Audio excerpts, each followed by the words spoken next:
Here we have an 8-quart deep camp oven already sitting on top of 10 briquettes. We're adding in 4 tablespoons of canola oil, some braising vegetables, which consist of coarsely chopped onion, carrots, and celery. We'll put the onions and carrots in first, let them cook a little while, then we're going to add the celery. And along with 1 tablespoon of salt.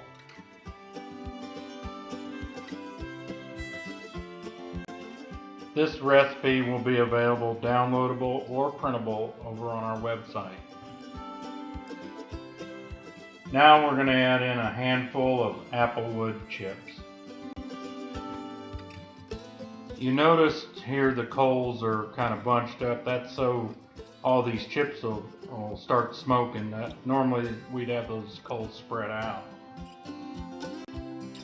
Now we're going to place the chicken in the camp oven and another feed pan on top of the feed pan we got the camp oven in now, and use that as a smoke chamber. We're also going to place the Dutch oven lid on top of that second feed pan because it's a little breezy. These feed pans are offset a little bit, allowing a small gap so the smoke can escape. After about 10 to 15 minutes, the smoke will quit, and then you can take the top feed pan off.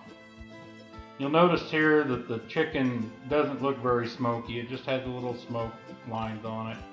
But you got to remember you've smoked the inside of the Dutch oven and the braising vegetables also. Here we've got our charcoal starter going with some fresh coals in it for the top of the oven, and we're going to add some more water to that braising liquid. We want to bring that water level right up to the top of those braising vegetables. We don't want that chicken really submerged in the water. We just want to keep those vegetables hydrated.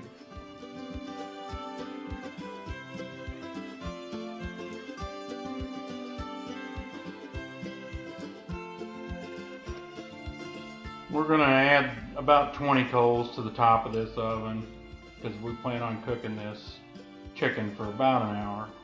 I'm taking that other feed pan and I'm putting it on the upwind side of my oven because it's got a really strong grease, and that'll help keep from losing some of that heat. Now we're about 30 minutes in here, and we're adding some more liquid in to keep that braising level adjusted. And this will take about a total of an hour to cook this chicken. You may or may not have to add some to the coals on the bottom, but as you can see here, these top coals are most of the way done. This is about an hour later, and we're going to remove the chicken. When you pick up this chicken out of the camp oven, be careful not to spill any braising liquid on yourself. You might want to tip it up and drain it out like I did here. We're going to take this chicken and put it in this chicken fryer, and we're going to go ahead and let it cool for about 20 minutes or so and remove all the meat from the bone. And then we're going to take all the bones and all the skin and everything that's not meat and put it right back into that camp oven. What we're wanting to do here is we want to get all the flavor we can out of that chicken. So we're going to simmer these chicken parts and this braising liquid for about 2 hours. And about 10 coal equivalent underneath the oven will be about right for that. And you'll have to change them out a couple of times or add coals to them. But what we're going for here is a real gentle simmer like you see right here. You don't want a heavy boil because that's going to break those bones down, and we don't want that. We just want a gentle simmer to pull all the flavor out of the braising vegetables and the rest of the chicken.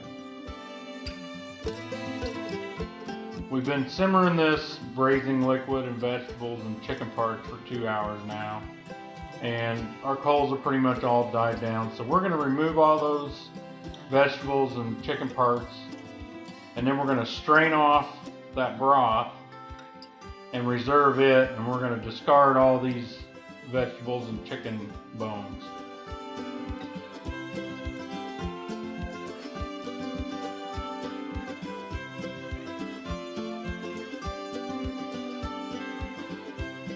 I've got 10 partially used up coals here and 7 new ones that I've added to them to carry this cook through. And we're putting the Dutch oven in here, and we've wiped it out, and we've taken that broth and I put it in a quart mason jar and let the fat separate from it. And I took the fat off of it, and now I'm going to add that quart right back into the Dutch oven here. And also I'm going to add a quart of water.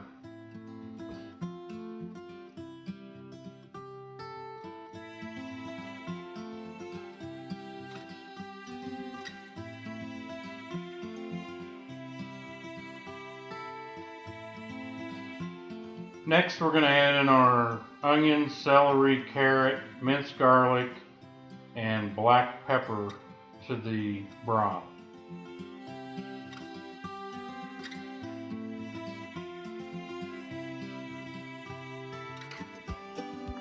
These vegetables have been in the broth for about 45 minutes. They're not quite done. We're going to add the chicken back in so it can get heated back through.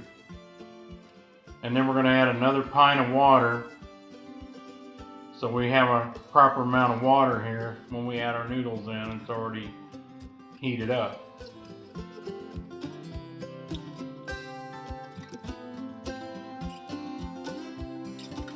Because we added the chicken and this pint of water into the oven, it's going to pull the temperature of the oven down. So we want to check the coals right now to make sure we got enough to carry us through to the end. Here we are about 30 minutes later. We got a nice heavy simmer going on here. And this is the time we want to check for seasoning on our soup. The soup tasted just about right now, but we know we're going to add the egg noodles to it, and they're going to require some salt. So we're going to put about a tablespoon of salt on here. You may not have to add any. You'll just have to check and see, how your soup's coming.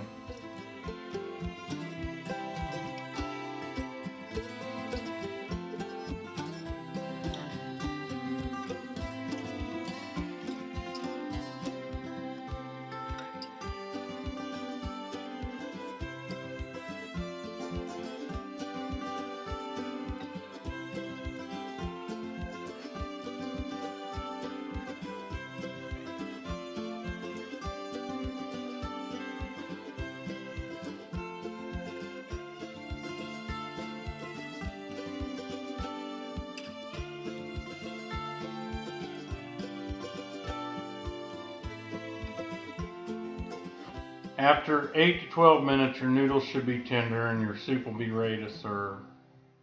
This recipe does have several steps involved in making it, but none of them are really difficult.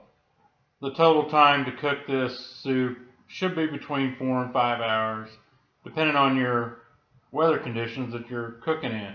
If you like chicken soup, you should really give this recipe a try.